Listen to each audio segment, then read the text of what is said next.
बिगड़ गई, जिजी करिया संग रम गई।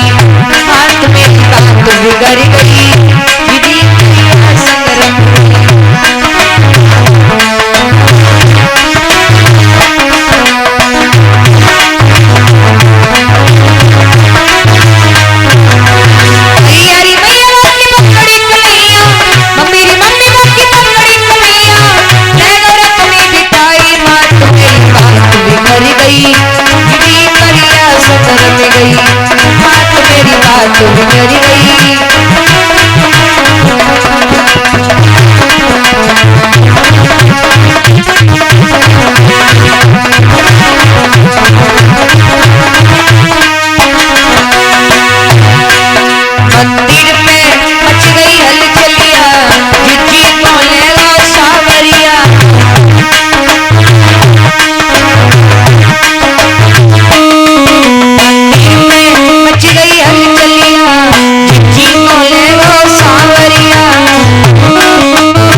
तब तक रुकम आ गया। रुकम बोला क्या हुआ?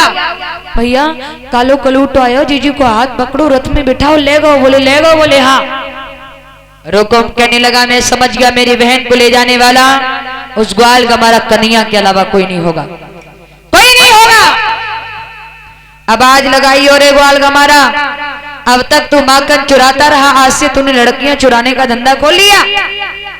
म्यान से तलवार खींची, दौड़ पड़ा, आवाज लगाई ठाड़ो रहिए नीचे गमार रे, ठाड़ो रहिए मेरी और तेरी होगी लड़ाई। जीत जाए तो बनांगो बहनोई, नहीं दूंगो पीछे से फारी रे, ठाड़ो रहिए।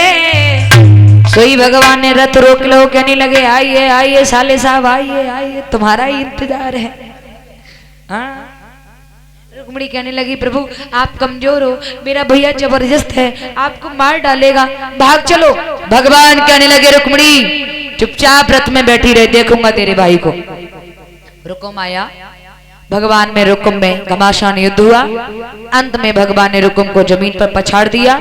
छाती पर बैठकर जैसे घोंसों का वार करना चाहा, तैसे ही रुक्मिणी ने कलाई पकड़ी और अपनी झोली फैला दी। माधव मेरे भैया को मत मारो, जब जब पीहर लौट करके जाया करूंगी सहेलियां क्या करेंगी। डाहेन पति को पाने के बदले में अपने भैया को खा गई थी, कलंक लग जाएगा माधव। और वैन को वक्त वक्त पर भैया की याद आती है माधव, छोड़ दो। रुकुम को पकड़ करके भगवान ने रथ से बांध लिया। इधर बलराम विचार करने लगे कन्हैया अभी तक नहीं आयो, बहुत टाइम है गयो। बलराम कृष्ण का पता लगाते हुए कुंदनपुर की ओर आए। क्या देखा है? कुंदनपुर के खेतों के बीचों बीच एक रथ खड़ा है, रथ में जवान लड़की बैठी है। बलराम ने देखा, आंखों में लहू के कतरे आ गए। बलराम कहने लगे ए कन्हैया किसकी लड़की भगा लाया? अब कन्हैया तो कछु ना बोल पाए। रुक्मिणी ने अपने जेठ जी को हाथ देखो लंबो घूमता लगाओ और हाथ जोड़ के धीमे से बोली दादाजी नमस्ते।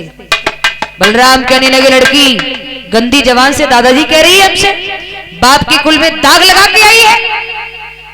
रुक्मिणी कहने लगी बाबा जी मैं दाग लगाकर नहीं आई हूँ बाबा जी, मैं दाग बचाकर आई हूँ बाबा जी।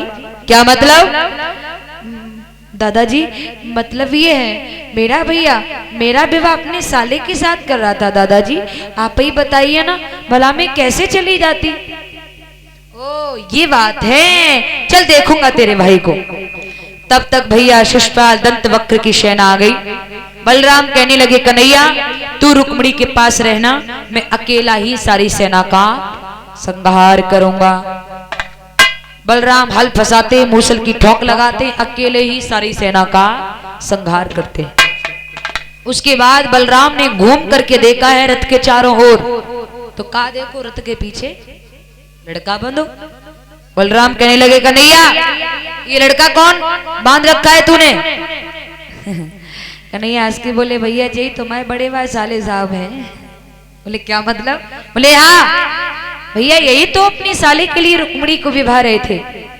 बलराम कहने लगे बेटा नीच के साथ नीचता का प्रयोग नहीं करना चाहिए। अगर कोई नीच है, दुष्ट है, तो हमें भी पागलपन उसके साथ नहीं दिखाना चाहिए, छोड़ दो। कन्हैया कहने लगे भैया छोड़ तो दूंगा लेकिन ऐसे नहीं, थोड़ा बहुत दंड तो बनता है। बोले दे दो। आधे सर का मुंडन करा दिया, एक तरफ की भौं को साफ करा दिया, अपमानित करके उसे वहां से छोड़ दिया। अब जो शर्म के मारे पे गांव में नाए गो रुको जने भोजकट नाम को एक नगर बसाओ। अब यहाँ पर भी दो प्रमाण मिलते हैं। एक प्रमाण मिलता है कि रुक्मिणी कृष्ण का विवाह जाकर द्वारिका में हुआ, और एक प्रमाण मिलता है कि इनका विवाह जाकर कुंदनपुर में वो महाराज भीष्म के आंगन में हुआ। महाराज कुंदनपुर में भीष्म के आंगन में विधि विधान से हुआ। विधि विधान से महाराज भीष्म ने